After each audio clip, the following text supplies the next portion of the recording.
ဟုတ်တာပေါ့အိမ်တအိမ်မှာအိမ်တော်ဦးကြီးကလူကြီးကအသက်ကြီးတဲ့လူတွေကဒေါသတွေလှိမ့်ထွက်နေအိမ်အောက်မှာရှိတဲ့လက်အောက်ငယ်သားတွေနေရတာကောင်းသေးလားမကောင်းတော့ဘာဖြစ်သွားလဲဓာတ်ကအရှိန်ကကူးသွားတာ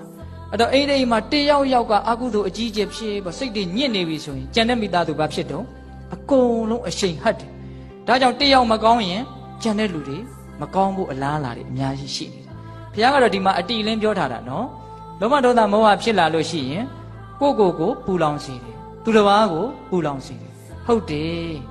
သူတစ်ပါးကိုပူအောင်လုပ်တဲ့လူတွေမှန်သမျှသည်သူတို့ကိုသူတို့ပူအောင်လုပ်ရတာအားမရသေးလို့သူများကိုလိုက်ပြီးတော့ပူအောင်လိုက်လုပ်နေတာ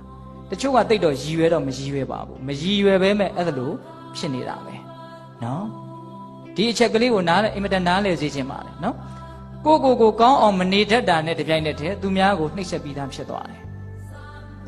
နော်အဲ့တော့သူများကြောင့်ကိုဆင်းရဲတဲ့အခါလဲအဲ့ဒီတိုင်းပဲအဲ့ဒီလူသူ့တာဝန်သူမယူနိုင်လို့ကိုဆင်းရဲသွားတာကိုလည်းပဲကိုတာဝန်ကိုကိုယ့်ကိုအေးအေးချမ်းချမ်းမနေနိုင်လိုက်တာနဲ့တပြိုင်နက်တည်းကိုနဲ့နီးစပ်ရသည်ဘာဖြစ်သွားတော့ဆင်းရဲသွားတယ်ပင်ပန်းသွားတယ်ဒါကြောင့်ကိုကောင်းအောင်နေရတာအင်မတန်ကောင်းတယ်ပထမကိုလည်းပဲငြိမ်ချမ်းတယ်နောက်ကိုမြင်ရတဲ့လူတွေလည်းငြိမ်ချမ်းတယ်ကိုအတန်ကြားရတဲ့လူချမ်းသာတယ်ကိုမြင်ရတဲ့အမူအရာကိုကြည့်ရတဲ့လူတွေလည်းချမ်းသာတယ်ဒါကြောင့်မြတ်စွာဘုရားကပြောင်းပြန်ပြန်ပြီးတော့လောဘဒေါသမောဟချုပ်ငြိမ်းစွာနေရတဲ့ပုဂ္ဂိုလ်တွေတနည်းအားဖြင့်အလောဘအဒေါသအမောဟဖြစ်အောင်လုပ်နေတဲ့ပုဂ္ဂိုလ်တွေကြတော့သူတို့ကိုသူတို့လည်းအေးချမ်းစေတယ်တဲ့သူတစ်ပါးကိုလည်းအေးချမ်းစေတယ်တဲ့ဒါနောက်ဆုံးဆူတောင်းလေးကိုဦးဇင်းကလေးနက်အကျေချက်ပြနေတာနော်ကိုယ့်အကိုကောင်းအောင်နေရင်သူများကိုကောင်းအောင်လုပ်ပြီးသားဖြစ်တယ်ကိုကောင်းအောင်မနေတတ်သေးသမျှသူများကိုကောင်းအောင်လုပ်လို့မရပါဘူးဒါကိုသဘောပေါက်စေချင်တာဟုတ်လားဒါကြောင့်ငါးကြောင့်တတ္တဝါတွေမဆင်းရဲပါစေနဲ့ဆိုတဲ့ကိစ္စသည်သူ့ကိုမဆင်းရဲအောင်ဒါလိုက်သွားလို့ဖြစ်တဲ့ကိစ္စမဟုတ်ဘူးအပေါ်ယံတော့ဖြစ်တာပေါ့ဗျာငတ်နေရင်သွားပေးလို့ရတယ်ဝိဇ္ဇာမရှိရင်ပေးလို့ရတယ်စိတ်မချမ်းသာရင်ချမ်းသာအောင်ဖေးမပြောလို့ရတယ်ဟုတ်လားဒါပေမဲ့နဲ့နဲချမ်းသာအောင်တော့ကိုတိုင်းကကောင်းသွားမှဒီလူကကောင်းရတာဟာအင်မတန်ကောင်းတာပဲလို့ကိုအားကြလာတဲ့အဆင်မျိုးရောက်ရင်မကောင်းဘူးလားကောင်းတယ်ဟုတ်လားဒါကြောင့်ငါဒီဟူသောအကြောင်းကြောင့်တတ္တဝါတွေမဆင်းရဲပါစေနဲ့မပင်ပန်းပါစေနဲ့ဆိုတာကိုဖြစ်ချင်တဲ့ဆိုရင်ကိုအရင်ကောင်းအောင်လုပ်ပါဟုတ်လားကိုအေးချမ်းအောင်ကြိုးစားပါဒါကြောင့်မြတ်စွာဘုရားက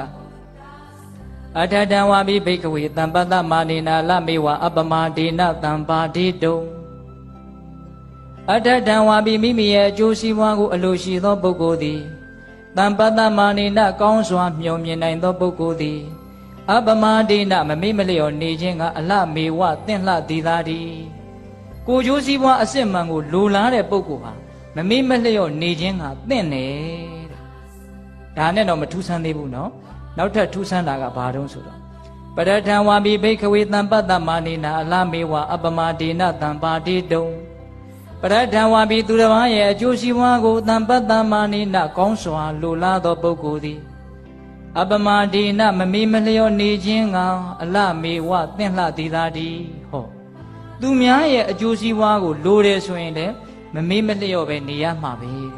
ဒါကိုနားလည်ဖို့အင်မတန်အရေးကြီးတယ်နော်ကိုကြီးစီးပွားကိုလိုရင်လည်းမမေ့မလျော့နေသူများရဲ့အကျိုးစီးပွားကိုလိုတယ်ဆိုရင်လည်း